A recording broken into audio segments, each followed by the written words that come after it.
ముల్లు ఉండి కూటమి అభ్యర్థి మంత్రి రామరాజుకు టికెట్ మారుస్తున్నారంటూ వస్తున్న ప్రచారంతో ఆయనకు మద్దతుగా నిరాహార దీక్షలు చేస్తున్నారు. రామరాజుని అభ్యర్థిగా కొనసాగించాలంటూ డిమాండ్ చేస్తున్నారు కార్యకర్తలు. అభ్యర్థిని మారిస్తే ప్రాణ త్యాగానికైనా సిద్ధమని హెచ్చరిస్తున్నారు.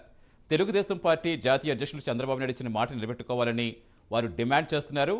ఇప్పటికే మూకుమ్మడి రాజీనామాలు చేసిన తెలుగు తమ్ముళ్లు అధిష్టానంతో తాడో పేడో తేల్చుకునేందుకు సిద్ధమవుతున్నట్టుగా తెలుస్తోంది.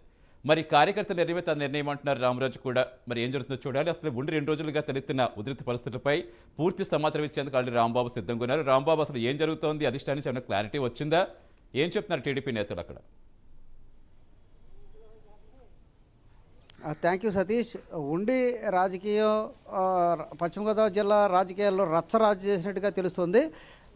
మొదటగా గత ఎన్నికల్లో ఉండి పాలకులు 2 మాత్రం తెలుగుదేశం పార్టీ కైవసం చేసుకున్నాయి. తెలుగుదేశం పార్టీ అధినేత నారా చంద్రబాబు నాయుడు కూడా సిట్టింగ్ ఎమ్మెల్యేలకే మరోసారి సీట్లు ఇస్తానని కూడా ప్రకటించిన నేపథ్యంలో ఉండి ఎమ్మెల్యేగా ఉన్న రామరాజు మరోసారి టికెట్ ఇస్తున్నారంటూ కూడా ప్రచారం జరిగింది. చంద్రబాబు కూడా అదే చెప్పడం జరిగింది. ఈ నేపథ్యంలో రామరాజు కూడా ఇక్కడ జనసేన నాయకుల్ని బీజేపీ నాయకులతో కలుపుకుని కూటమి అభ్యర్థిగా ముందుకు దూసుకెళ్తున్నారు. ప్రచారంలో బాగా ముందులో ఉన్నారు. మరోసారి భారీ మెజార్టీతో గెలవాలనే వ్యూహాలతో అతను ముందుకు వెళ్తున్నారు.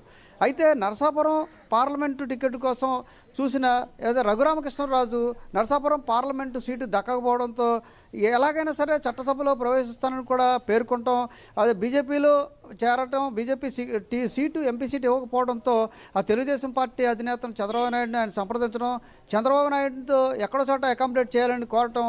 ఈ నేపథ్యంలో గత వారం రోజులుగా కూడా రఘురామరాజు ఎక్కడి నుంచి పోటీ చేస్తాడు, దేనికి పోటీ చేస్తాడంటే కూడా చర్చలు జరిగింది. 2 రోజుల క్రితం కూడా 48 గంటల్లో నేను ఎక్కడి నుంచి పోటీ చేస్తాను అనే విషయాన్ని కూడా చెప్తాననుకుంటూ పేర్కొనడం జరిగింది. అదే రకంగా నిన్న ఏదైతే కాళ్ళ మండలం పెద్దమేరంలో తన ఉంటున్న ఇంటి దగ్గరే పార్టీ కార్యాలయాన్ని కూడా రఘురామకృష్ణరాజు ప్రారంభించారు. అయితే రఘురామకృష్ణరాజుకే సీటు ఉంటుంది, రామరాజుకు ఉండదంటూ కూడా వారం రోజులుగా ప్రచారం జరుగుతుంది. 2 రోజుల క్రితం చంద్రబాబు ప్రచారాన్ని స్పీడ్ తగ్గించండి అని రామరాజుకు కూడా సిట్టింగ్ ఎమ్మెల్యేగా ఉన్న రామరాజుకు కూడా చెప్పినట్టుగా సమాచారం. ఆ రోజు నుంచి కూడా ఖచ్చితంగా మనకు సీటు రాదనే ఉద్దేశంతో రామరాజు అనుచరులు రామరాజు పెద్ద ఎత్తున నిరాహార దీక్షలు ధర్నాలు చేస్తున్నారు, పెద్ద ఎత్తున ర్యాలీలు కొనసాగిస్తున్నారు. కార్యకర్తలందరూ కూడా రామరాజు కనుక టికెట్ ఇవ్వకపోతే మేమంతా కూడా పార్టీ పదవులకు రాజీనామా చేస్తామంటూ కూడా ప్రకటనలు జారీ చేస్తున్నారు. అయినప్పుడు కూడా ఎక్కడెక్కడ అధిష్టానం నుంచి పిలుపు రాలేదు. 2 రోజుల క్రితం పాలకొల్లు వచ్చినప్పుడు చంద్రబాబు పాలకొల్లు కలిసి సందర్భంగా రామరాజుతో మాట్లాడడం జరిగింది. అక్కడ ఆ రోజు కూడా రామరాజు అనుచరులు పెద్ద ఎత్తున చంద్రబాబు ముందే ఆందోళన చేపట్టారు. ఆ రోజు చంద్రబాబు అయితే ఏమీ హామీ ఇవ్వలేదు, ఇస్తానని కానీ ఇవ్వనని కానీ ఏమీ చెప్పలేదు. అయితే జరుగుతున్న పరిణామాల నేపథ్యంలో పరోక్షంగా రామరాజుకి నువ్వు పోటీలో ఉండవు, కొద్ది తప్పుకోవాల్సిందిగా అంటూ కూడా సంకేతాలు రావడంతో 2 రోజులుగా మా రామరాజు తీవ్ర మనస్తాపంతో ఉన్నారు. రామరాజు అనుచరులు అయితే పెద్ద ఎత్తున ధర్నాలు, ర్యాలీలు, రాస్తారోకోలు కూడా ఉండి నియోజకవర్గంలో చేస్తున్న పరిస్థితి ఉంది. అయితే 2 రోజుల నుంచి కూడా కొంతమంది అయితే ఆమరణ నిరాహార దీక్ష కార్యక్రమం కూడా చేపట్టారు.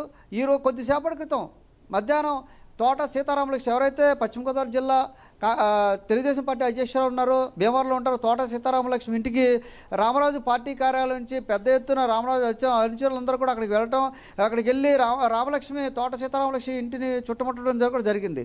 గోడ దూకి లోపలికి కూడా వెళ్ళిన జరిగింది. కొద్దిసేపు ఉద్రిక్త వాతావరణం కూడా నెలకొంది. ఈ నేపథ్యంలో జిల్లా అధ్యక్షురాలుగా ఉన్న తోట సీతారామలక్ష్మి అనుచరులతో రామరాజు అనుచరులతో మాట్లాడుతూ, నేను పార్టీ అధిష్టానాన్ని నిర్ణయం మనకందరికీ శిరోధార్యం, ఒక క్రమశిక్షణ కలిగిన పార్టీ, అందరూ క్రమశిక్షణతో మెలగాలి.